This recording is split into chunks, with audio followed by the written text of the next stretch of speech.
నా పేరు మొహమ్మద్ అండి. నేను గోద్రేజ్ అగ్రోవేట్ లిమిటెడ్లో సీనియర్ ఎగ్జిక్యూటివ్గా పనిచేస్తున్నాను. గోద్రేజ్ అగ్రోవేట్ లిమిటెడ్లో వచ్చేసి కెమికల్స్ ప్లస్ క్యాటిల్ ఫీడ్ దానా అనేది సప్లై చేయడం జరుగుతుంది.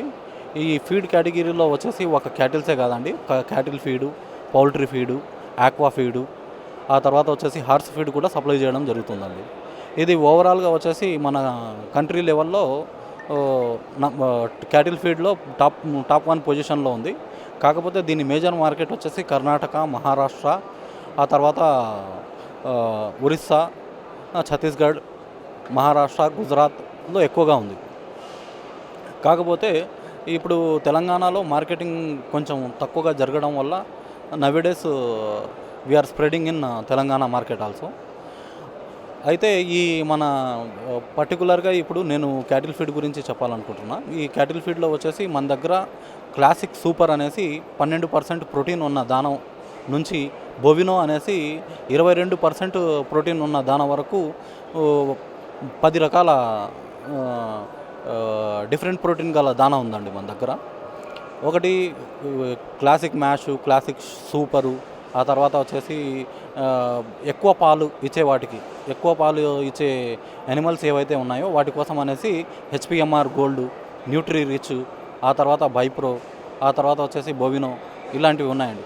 మేజర్గా ఏంటంటే మన దగ్గర ఒక ప్రీమియం రేంజ్ దానా ఉందండి. అది ఎవరి దగ్గర, ఏ కంపెనీ దగ్గర లేదు. అది దాన్నే బొవినో అంటారండి. ఆ బొవినో వచ్చేసి మనకేంటంటే యానిమల్ స్టేజ్ను బట్టి, దాని లైఫ్ స్టేజ్ను బట్టి ఒక 4 విభాగాల్లో విభజించారు. ఒకటి ఏంటంటే కాఫ్ స్టార్టర్ అనేసి, ఆ కాఫ్ స్టార్టర్ వచ్చేసి 6 నెలల దూడకు వచ్చేసి కాఫ్ స్టార్టర్ అనేది 50 గ్రాముల నుండి అది పెరిగే దశను బట్టి కేజీ వరకు ఇచ్చుకోవచ్చండి. ఆ తర్వాత వచ్చేసి కాఫ్ గ్రోవర్ అని ఉందండి. అది వచ్చేసి 7వ నెలలో స్టార్ట్ చేయాలి. 7వ నెలలో స్టార్ట్ చేసేసి 1.5 సంవత్సరం వరకు వాడాలండి. 1.5 సంవత్సరం వరకు కానీ, లేదంటే ఫస్ట్ ప్రెగ్నెన్సీ వరకు కానీ వాడాలండి. అది వచ్చేసి మ్యాక్సిమం 2 kgs వాడుకోవచ్చండి. ఆ తర్వాత హీఫర్ ఫీడ్ అని ఉందండి. అది ఫస్ట్ గర్భానికి వచ్చిన వాటికి వాడతారండి హీఫర్ ఫీడ్. డెలివరీ అయిన తర్వాత మనకు లాక్టేషన్ ఫీడ్ వాడతారండి పాలిచ్చే వాటికి. ఇది ఈ రకమైన రేంజ్ అనేది వేరే అదర్ కంపెనీస్లో ఎక్కడ లేదండి. గోద్రేజ్ స్పెసిఫిక్గా తయారు చేసింది. ఇది కాకుండా వచ్చేసి మనకు గోద్రేజ్ వాళ్ళకు సెపరేట్ R&D ఉందండి, research and development for animal గురించి, దాన్ని పోషణ ఎలా చేయాలి, సమతుల్య యాజమాన్యం ఏ విధంగా పాటించాలనే దాని మీద అవగాహన కల్పిస్తూ, ప్లస్ కొత్త రకాల ప్రయోగాలు చేస్తూ మార్కెట్లో మంచి ఈ దానాను అందజేసి ఈ రైతుల యొక్క ఈ పాడి పరిశ్రమ అనేది లాభదాయకంగా చేసి దాని నుంచి మనం కూడా మంచి సేలు లబ్ధి పొందాలనే ఉద్దేశంతో ఈ R&D పనిచేస్తుందండి. అంతేకాకుండా ఇప్పుడు మనకు ఈ ఆంధ్రప్రదేశ్, తెలంగాణకు వచ్చేసి ఈ 2 రాష్ట్రాలకు కలిపి విజయవాడ, కొండపల్లిలో ప్లాంట్ ఉందండి మంది. ఇక్కడ నుంచి మనం ఫార్మర్ లెవెల్లో డోర్ డెలివరీ ఇచ్చేస్తున్నాం. డైరెక్ట్ డోర్ డెలివరీ ఇస్తాము. ఎటువంటి ఛార్జెస్ ఉండవు. ఏదైతే మనం అవుట్ రేటు మాట్లాడుతున్నామో, ఏదైతే బిల్ చేస్తామో దాంట్లోనే డోర్ డెలివరీ ఫార్మర్కి ఇచ్చేస్తాం అన్నమాట. దీనికి సంబంధించి మనకు ఇప్పటికొచ్చేసి ఒక 750 టన్నులు పర్ మంత్ ఇక్కడ బిజినెస్ చేయడం జరుగుతుంది. ఇది మెల్లిమెల్లిగా పెరుగుతూ ఉంది. మేజర్గా వచ్చేసి తెలంగాణ, ఆంధ్రప్రదేశ్ రాష్ట్రాల్లో ఏంటంటే ఈ కాంపౌండ్ ఫీడ్ గురించి అవగాహన తక్కువగా ఉంటుందండి. రా మెటీరియల్ ఎక్కువ వాడుతున్నారు. పత్తి చెక్క కానీ, ఆ తర్వాత వచ్చేసి తౌళ్ళు కానీ, ఆ తర్వాత వచ్చేసి ఈ కందిపొట్టు, మినపొట్టు, ఇలాంటివి ఎక్కువగా వాడుతున్నారు. కానీ ఇట్లా ఒక కాన్సన్ట్రేషన్ ఫీడ్ అనేది, కాంపౌండ్ ఫీడ్ అనేది వాడడం చాలా తక్కువ అండి.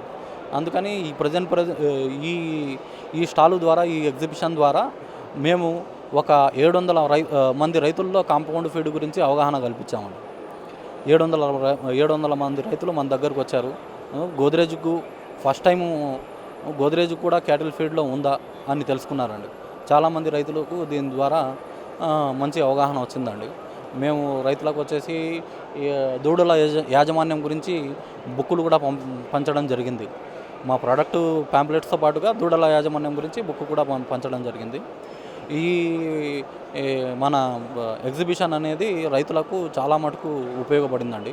మా కేటగిరీకి గురించి సంబంధించి కానివ్వండి, ఆ తర్వాత వచ్చేసి ఈ సైలేజ్ గురించి కానివ్వండి, ఆ తర్వాత వచ్చేసి కొత్త కొత్త మిషనరీ ఎక్విప్మెంట్స్, ఇన్స్ట్రుమెంట్స్ డైరీ ఫామ్లో లేబర్ తగ్గించడానికి కావాల్సినవన్నీ ఈ ఈ ఎగ్జిబిషన్లో ఏర్పాటు చేయడం జరిగింది సార్. దీనివల్ల ఏందంటే ఈ రైతుకు అవగాహన కలిగి దాన్ని ద్వారా లేబర్ మేనేజ్మెంట్ ఈ కాలంలో చాలా కష్టం అండి. లేబర్‌ను తగ్గించుకునేదానికి ఏమేమి మార్గాలు ఉన్నాయనేది రైతులకు బాగా తెలిసొచ్చిందండి ఈ స్టాల్ నుంచి. సో, ఈ ప్రదర్శన క్షేత్రం ఏర్పాటు చేసిన వాళ్ళకందరికీ ధన్యవాదాలు తెలియజేసుకుంటున్నానండి.